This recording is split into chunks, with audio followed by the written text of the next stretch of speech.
രഘുനന്ദൻ തിരുമുല്ലാവാരത്ത് എന്ന് പറയുന്നു, കൊല്ലം തിരുമുല്ലാപുരം ഭാഗത്ത് കറണ്ടില്ല എന്ന് പറയാൻ തങ്കശ്ശേരി സ്റ്റേഷനിൽ വിളിച്ചപ്പോൾ ലൈൻമാൻ തിരിച്ചു വിളിച്ച് ഉടൻ വരുമെന്ന് പറഞ്ഞു. ഇതൊരു നല്ല കാര്യമാണ് രഘുനന്ദൻ തിരുമുല്ലാവാരം എന്ന്. ഞാൻ ഈ രഘുനന്ദൻ്റെ അഭിപ്രായം പറയാൻ കാര്യം, രാവിലെ ഒരുപാട് പ്രേക്ഷകർ ഈ ചാറ്റ് ബോക്സിലും മെസ്സേജായിട്ടുമൊക്കെ KSEBയിൽ വിളിച്ചിട്ട് കറണ്ടില്ല എന്ന് പറഞ്ഞിട്ട് അവർ മറുപടി പറയുന്നില്ല, എത്തിയില്ല എന്നൊക്കെ പറയുന്നുണ്ട്. KSEB ഉദ്യോഗസ്ഥര് 16-18 മണിക്കൂർ നിലം തൊടാതെ. അതെ, തീർച്ചയായും ആ ഓടുന്ന ആൾക്കാരിൽ നിന്നും അവരുടെ ബുദ്ധിമുട്ട് കേട്ടറിയാം, കണ്ടറിയാം.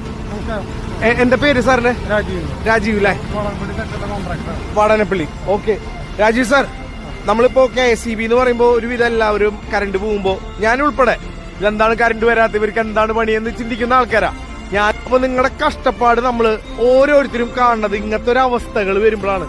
ഈ ഒരു മഴ, അതുപോലെ ഇത്രയ്ക്കധികം കാടുകളുടെ ഉള്ളിൽ ചിലപ്പോ പോസ്റ്റ് ഒടിഞ്ഞ് വീണിട്ടുണ്ടാവും. ഇതൊക്കെ നിങ്ങൾ ശരിയാക്കണം അല്ലേ? എന്നിട്ട് ആൾക്കാരുടെ നിന്നുള്ള ചീത്തി കേൾക്കണം. ഞാൻ ഉൾപ്പെടെയുള്ള ആൾക്കാരുടെ ചീത്തി കേൾക്കണം. സാറിന് എന്താണ് പറയാനുള്ളത്? അല്ല, ജനങ്ങൾ നമ്മുടെ ജോലിനെ പറ്റി മനസ്സിലാക്കണം.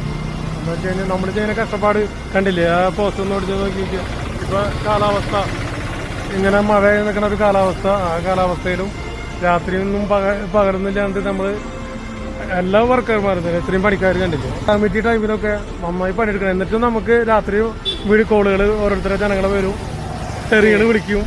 നിങ്ങളുടെ ആ ഒരു മനസ്സിൽ ജനങ്ങൾക്ക് എപ്പോഴും വെളിച്ചം നൽകണമെന്നാണ് അല്ലെ? പിന്നെ സാഹചര്യങ്ങളും കാര്യങ്ങളും ഇങ്ങനത്തെ പ്രശ്നമൊക്കെ വന്നു കഴിഞ്ഞാൽ എന്ത് ചെയ്യാൻ പറ്റും അല്ലെ? നമ്മൾ പരമാവധി നമ്മളെ കൊണ്ട് പറ്റുന്നത് നമ്മളെല്ലാവരും ചെയ്തു കൊടുക്കും. മനസ്സിലാക്കട്ടെ നിങ്ങളുടെ ആ ഒരു കഷ്ടപ്പാടും. നിങ്ങളും മനുഷ്യരാണ്, ആ ദുരിതം ഞാൻ ഉൾപ്പെടെയുള്ള ആൾക്കാർ മനസ്സിലാക്കട്ടെ.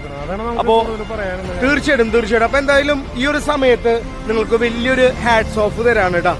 ഓക്കെ, അപ്പൊ നിങ്ങളുടെ കർമ്മത്തിൽ നിങ്ങൾ തുടർന്ന് പോവാ, പവർ വരട്ടെ കേട്ടാ.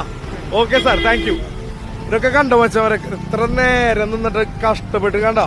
അതും വൈദ്യുതി എന്നുള്ള രീതി എല്ലാവർക്കും കൊടുക്കണം എന്നുള്ള ബേസിലുകൊണ്ടാണ് ഇവര് ഇങ്ങനെ ഓടി നടക്കുന്നത്. അതും ഇത്ര തിരക്കുള്ള റൂട്ടില് അല്ലേ? ബസ്സുകൾ അതുപോലെയാണ് പോക്ക്.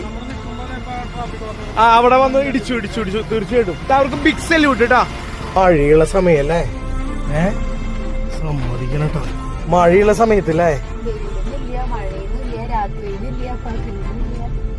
കഷ്ടപ്പാട് തന്നെയല്ല അവരുടെ. നമ്മള് കറണ്ട് പോയി കഴിഞ്ഞാൽ നമ്മൾ ഉൾപ്പെടെ അല്ലെ? മഴയായാലും കാറ്റായാലും ഓരോ വീട്ടിലേക്ക് വെളിച്ചമെത്തിക്കാൻ ഇവർ ചെയ്യുന്ന ആ ഒരു കർമ്മം, ബിഗ് സല്യൂട്ട് കേരള KSEB.